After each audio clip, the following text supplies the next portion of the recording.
Guys हम सभी लोग क्रेडिट कार्ड के बारे में तो जानते ही हैं, इनफैक्ट क्रेडिट कार्ड यूज भी करते हैं। अब जिन लोगों को क्रेडिट कार्ड के बारे में नहीं पता उनको मैं थोड़ा सा आइडिया दे देता हूं ताकि ये चीजें क्लियर हो जाए। बेसिक से मैं स्टार्ट करूंगा क्रेडिट कार्ड को लेकर। क्रेडिट कार्ड बेसिकली एक डेबिट कार्ड के जैसा होता है, लेकिन इससे टोटली डिफरेंट होता है। ठीक है, इस कार्ड में आपको 45 दिन तक या 50 दिन तक आपको उधार पैसा मिलता है, या मैं यूं बोलूं लोन पे पैसा मिल जाता है आपको। सपोज करते हैं जैसे आज 1 अप्रैल है तो 1 मई तक जो भी आप खरीदारी करोगे, लेन देन करोगे यहाँ पर क्रेडिट कार्ड से, तो उसका जो बिल जनरेट होगा वो 2 मई को आपको जनरेट होगा। अब 2 मई से आपको 20 दिन का टाइम दिया जाता है, यानी कि टोटल 50 दिन का वक्त होता है आपके पास आज की गई पेमेंट का। यानी कि जो खरीदारी आपने आज की है उसको अगले 50 दिन के बाद आपको पे करना है। ठीक है, या 50 दिन तक का आपके पास टाइम होता है। अब उस टाइम के भीतर अगर आप पे कर देते हो तब तो आपके बेनिफिट है, लेकिन अगर उससे थोड़ा सा लेट हो जाता है तब यहाँ पे काफी सारी चीजें हैं जो आपको क्रेडिट कार्ड वाले कभी नहीं बताते हैं। एक बैंक की तरफ से सबसे ज्यादा फोर्स अगर किसी चीज के लिए किया जाता है एक कस्टमर को, तो वो सिर्फ क्रेडिट कार्ड के लिए किया जाता है कि हमारा क्रेडिट कार्ड ले लीजिए, क्योंकि क्रेडिट कार्ड से इनको इतनी तगड़ी कमाई है और इतने तगड़े प्रॉफिट्स हैं जो आपने सोचे नहीं होंगे। हम लोग नो कॉस्ट ईएमआई से बहुत ज्यादा अट्रैक्ट होते हैं। किसी भी फोन पे, किसी भी प्रोडक्ट पे नो कॉस्ट ईएमआई चल रही है जी, ये ले लेते हैं, ये हो जाता है, वो हो जाता है, और वहीं से हम लोग ट्रैप हो जाते हैं।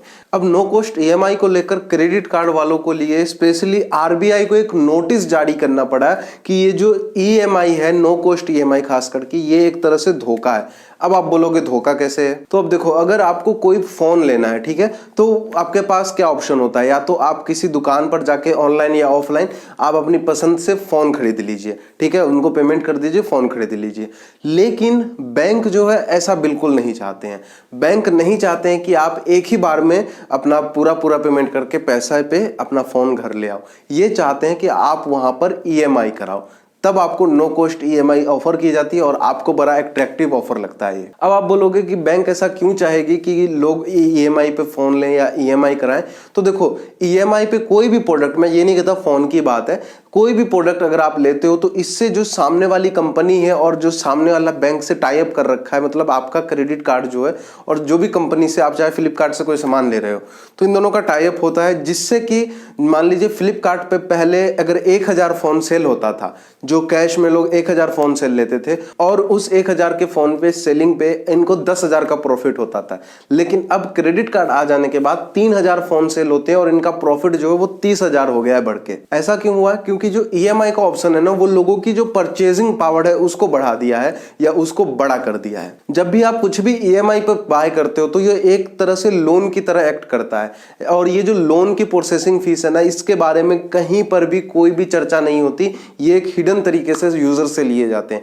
जब आप अपने क्रेडिट कार्ड की स्टेटमेंट चेक करोगे कोई ईएमआई कराने के बाद, तब आप वहां पे देखोगे कि प्रोसेसिंग फीस आपसे चार्ज की गई है, जिसके बारे में ये ना पहले बताते हैं ना बाद में बताते हैं। जब भी आप किसी भी फोन को ईएमआई पर खास करके लेते हो तब उसका जो प्राइस है वो ऑटोमेटिकली बढ़ जाता है। जो उसके हर महीने आप इंटरेस्ट दे रहे हो वो एक्चुअल में ऑलरेडी बढ़ जाता है जैसे आप किसी ईएमआई को ऑप्ट करते हो तो। एंड उस फोन पे जो भी कोई ऑफर चल रहा होता है या कुछ भी ऐसा स्कीम होती है वो अपने आप ही कैंसिल हो जाता है।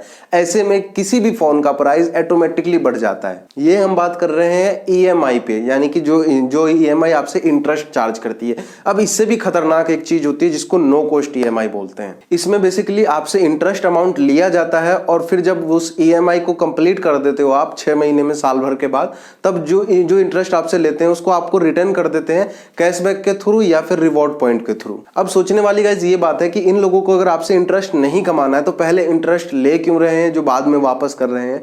तो इसका सीधा सा मतलब है जीएसटी, ताकि जीएसटी कटे आपका हर इंटरेस्ट के ऊपर। और ये जीएसटी वाली बात भी आपको कोई नहीं बताई जाती है। जब भी आप अपनी स्टेटमेंट चेक करोगे ना, तब उसमें देखोगे ये छोटे मोटे जो चार्जेस हैं वो इंक्लूड होते हैं। कुछ क्रेडिट कार्ड के पास ऑप्शन होता है कि आप 6 महीने जो है वो नो कॉस्ट ईएमआई करा लो, उसके अगले जो 6 महीने होंगे, जो बचे हुए आपके 6 महीने होंगे, उसमें आपको इंटरेस्ट देना होगा। इस केस में ये लोग आपसे इंटरेस्ट रेट जो है वो ऑटोमेटिकली बढ़ाकर लेते हैं। पहले 6 महीने जो है आपको फ्री बोलेंगे, जीरो कॉस्ट आपको मतलब देना पड़ेगा, कोई भी इंटरेस्ट नहीं। उसके अगले 6 महीने जो है आपसे ऑटोमेटिकली जो इंटरेस्ट है वो बढ़ाकर लिया जाएगा 24% का। 24% इंटरेस्ट जो है वो बहुत ज्यादा होते हैं। हैं। और नॉर्मली अगर आप डायरेक्ट ईएमआई कराते हो तो आपसे 12% तकरीबन चार्ज किया जाता है, यानी कि आप चाहे नो कॉस्ट कराओ या कॉस्ट वाली ईएमआई कराओ, बात वहीं पर आने वाली है, प्रॉफिट अल्टीमेटली इनका ही होने वाला है। और गाइस इस केस में आप किसी से मोल भाव भी नहीं कर सकते, खास करके अगर आप किसी शॉप पर हो तो वहां पर मोल भाव भी नहीं कर सकते, तो आपका 1000-2000 रुपए का नुकसान तो यहीं पर हो गया। उल्टा जो फोन आपको सस्ते में मिलने वाला था वो ईएमआई के चक्कर में और भी महंगा मिला। और ये मैं उस चीज की बात कर रहा हूं जहां पर आप नो कॉस्ट ईएमआई पे कर रहे हो। नो कॉस्ट ईएमआई बेसिकली उन प्रोडक्ट्स पर रखे जाते हैं जो पुराने हो गए हैं, आउटडेटेड हो गए हैं, जो मार्केट में उतनी डिमांड नहीं है, उतने ज्यादा नहीं बिक रहे हैं। उन प्रोडक्ट्स को निकालने के लिए ये ईएमआई, नो कॉस्ट ईएमआई का फीचर लगाया जाता है। आप कभी भी देखोगे जो नए फोन लॉन्च होते हैं, सपोज कीजिए जो आईफोन 12 है उस पे आपको नो कॉस्ट ईएमआई दिखेगी, लेकिन जो लेटेस्ट आईफोन आया है मार्केट में उस पे आपको नो कॉस्ट ईएमआई नहीं दिखेगी। इनका सीधा सीधा फंडा है sell more, sell fast and sell outdated. ये प्रोडक्ट आपको बेचने हैं जो मार्केट में जिनकी डिमांड ऑलरेडी कम हो चुकी है। और गाइस आपको ये लगता है कि मैंने 4 साल पुराना आईफोन नो कॉस्ट ईएमआई पर उठाकर मैंने कोई अच्छा सा काम कर लिया है, लेकिन एक्चुअल में आप यहीं पर ट्रैप हो चुके हो। तो अब आपके मन में सवाल चल रहा होगा कि क्रेडिट कार्ड क्या हम यूज ही नहीं करें, बंद कर दें हमारा क्रेडिट कार्ड?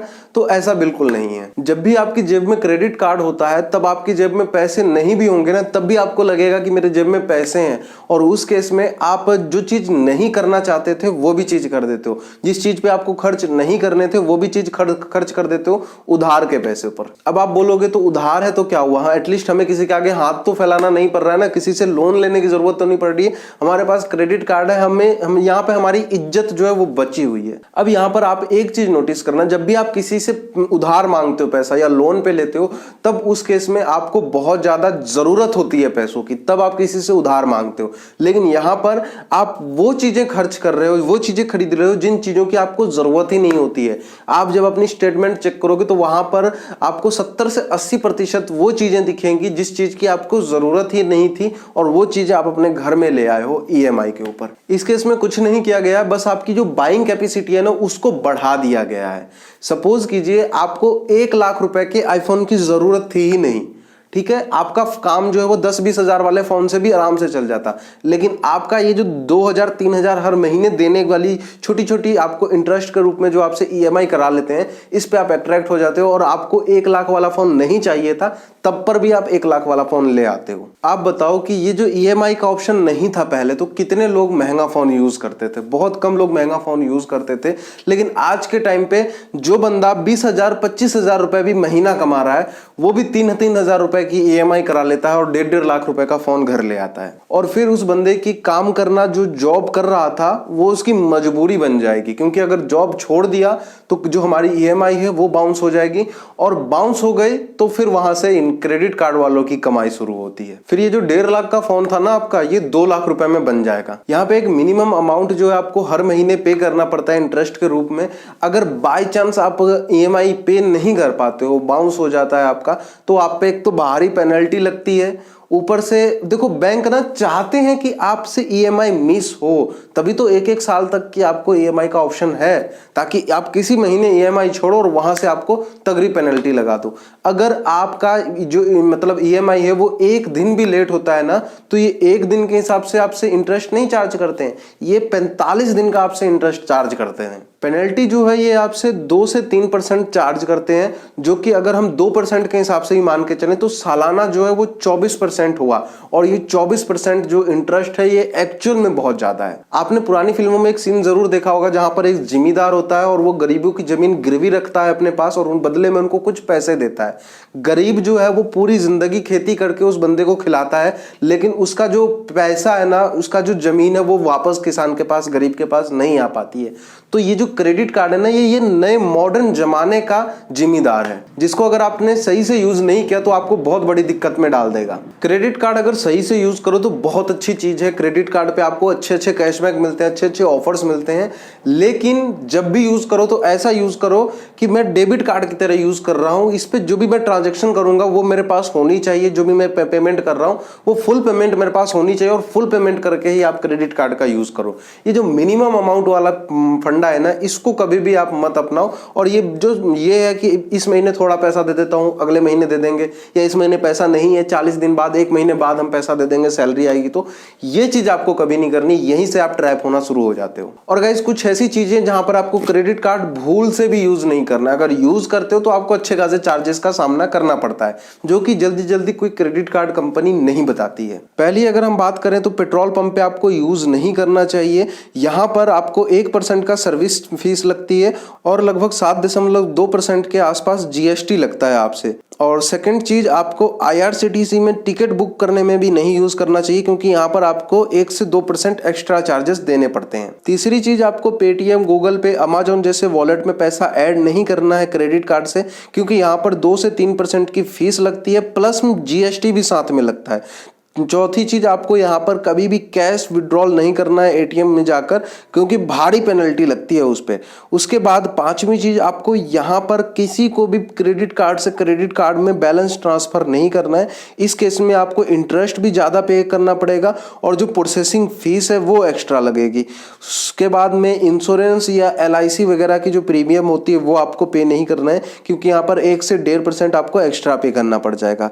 एंड गाइज, इन सब के बाद अगर क्रेडिट कार्ड का जो बिल होता है वो आप जाकर डायरेक्ट कैश जमा करते हो या चेक से जमा करते हो, तो उस केसेस में भी आपको 300 से 500 रुपए का एक्स्ट्रा चार्जेस पे करना पड़ता है। तो हमेशा ऑनलाइन ही पेमेंट करें क्रेडिट कार्ड की। अब अगर आपके पास क्रेडिट कार्ड नहीं है तो क्रेडिट कार्ड खरीदने से पहले कुछ चीजें नोटिस करनी है और कुछ चीजें ध्यान देनी है आपको, उसके बाद ही क्रेडिट कार्ड लेनी है। पहली चीज कि अगर आप कोई क्रेडिट कार्ड ले रहे हो तो वो आपके यूज का है भी या नहीं, ये आपको चेक करना है। मान लो आप साल में 1 से 2 बार फ्लाइट का यूज करते हो और आपने फ्लाइट वाला क्रेडिट कार्ड ले लिया, तो वो किसी काम का नहीं है आपका, क्योंकि 1 से 2 बार में आप कितने ही पैसे बचा लोगे। उसके बाद में दूसरी चीज, अगर आप ऑनलाइन शॉपिंग करते हो लाइक अमेजॉन, फ्लिपकार्ट पे, तो अमेजॉन और फ्लिपकार्ट के अपने अपने कार्ड हैं, तो उन सब में से किसी कार्ड को आप चूज कर सकते हो, ताकि आपको एवरी शॉपिंग पे 5 to 10% का अच्छा खासा डिस्काउंट देखने को मिल जाए। अगली चीज आपको ये ध्यान रखनी है क्रेडिट कार्ड लेने से पहले कि लेट पेमेंट पे कौन सा क्रेडिट कार्ड ज्यादा इंटरेस्ट चार्ज करता है, उस क्रेडिट कार्ड से आपको दूर रहना है, क्योंकि क्रेडिट कार्ड है तो जाहिर सी बात है कभी ना कभार ये आपसे मिस्टेक हो ही जाएगी। और उसके बाद एनुअल फीस जरूर चेक करनी है कि एनुअल फीस जो है वो मेरे से कितनी ली जा रही है। कई केसेस में क्या होता है कि आपको बोलते हैं कि पहला साल जो आपको फ्री है और अगले साल से वो फीस चार्ज करना शुरू कर देते हैं। तो आपको क्रेडिट कार्ड जब भी लेना है तब आपको देखना है कि उसकी या तो फीस बहुत कम हो या फिर फ्री हो तो और बेहतर है। अब जो लोग ऑलरेडी फंसे हुए हैं इस ट्रैप में, जो हर महीने कुछ ना कुछ मिनिमम अमाउंट पे कर रहे हैं बैंक वालों को, क्रेडिट कार्ड वालों को, फिर भी वो उस इंटरेस्ट से या उस ट्रैप से बाहर नहीं आ पा रहे हैं, वो क्या करें? तो देखो, अगर आपका कुछ ऐसा सीन चल रहा है तो उसको जल्दी से जल्दी खत्म कर दो, क्योंकि ये कभी भी आपका खत्म नहीं होगा, ये ट्रैप बढ़ता जाएगा। 36% तक चार्ज कर लेते हैं क्रेडिट कार्ड वाले, और ये एक्चुअल में बहुत ज्यादा है। सालाना 36% बहुत ज्यादा होता है। इस केस में आप चाहो तो या तो किसी से उधार मांगकर अपने दोस्त रिश्तेदार से उस क्रेडिट कार्ड को क्लियर कर दो, उसका पेमेंट जो है, या फिर अगर कोई नहीं दे रहा है तो आप पर्सनल लोन ले लो, जहां पर आपको 12 से 15% का इंटरेस्ट देना पड़ेगा, और उसको वहां से पेमेंट उठा के क्रेडिट कार्ड वालों को दे दो और क्रेडिट कार्ड से छुटकारा पाओ। जितना जल्दी आप इस ट्रैप से बाहर आ जाओगे उतना जल्दी आपके लिए बेहतर होगा। जितने भी आपको लोन दिखते हैं, उधारी दिखती है, उन सबसे बड़ी खतरनाक चीज है ये आपको क्रेडिट कार्ड, क्योंकि इसके इंटरेस्ट रेट बहुत ज्यादा होते हैं। एनीवेज, क्रेडिट कार्ड को लेकर आपका किस तरह का अभी तक का एक्सपीरियंस रहा है, एक बार मुझे कमेंट सेक्शन में जरूर बताइएगा। वीडियो अगर इंफॉर्मेटिव लगी हो तो एक लाइक करके जरूर बताइएगा। अगर मेरे से कुछ चीजें छूट गई हो तो एक बार वो भी कमेंट सेक्शन में जरूर बता दीजिएगा, ताकि मेरे साथ साथ और भी लोगों को पता लग जाए।